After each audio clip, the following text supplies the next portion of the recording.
Why community needs fences. What our rulers never knew. The people who have and love community are being ruled over by those who have never had it and don't understand it. The former understand what the latter do not. Community is specific. You can have broad communities, but they cannot be borderless, whether physical or mental. If anyone or everyone is in it, you don't have a community. Why is there a fence around Glastonbury? Do you think that's unkind? Would you think it kinder to let hundreds of people in with no interest in music, no history or knowledge of the festival, no stake in the future of it, no buy-in or care for it? Would you tell the ticket holders to stop being nasty and exclusive? Unless you have walked around a village or town, for real, physical, local community is impossible in a city, and waved at, nodded to, stopped for a quick chat, recognized the people around you and known them and been known in return, then are you in any place to tell people how they should run their community, or how they should feel about that community changing? Shouldn't members of a community have a say in how it's run and who belongs in it?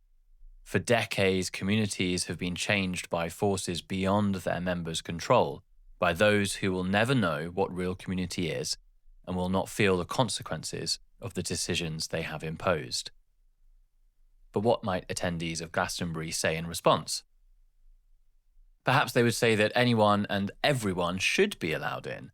Or perhaps if there are people without the means to buy a ticket but who are desperate to join the festival, then they should be encouraged in and paid for by the wealthier festival fans. By force, of course.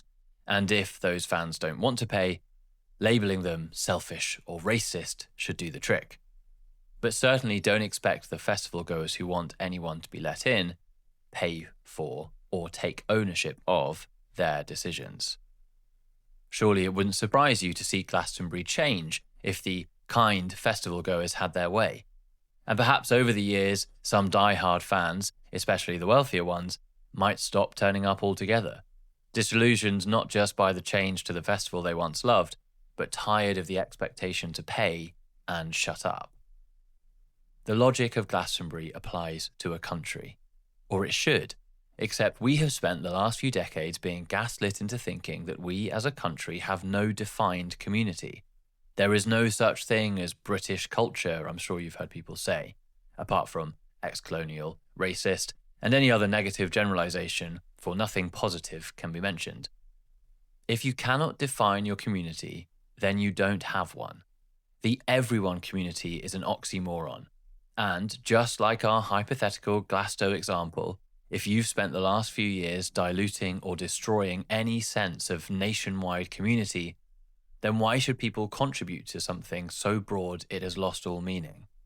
Why should they stay? You'll see all around you, and increasingly over the next few years, the consequences of this. Those who impose the everyone community are shocked to see that the further they go, the more people search for and identify with a community that gives them meaning.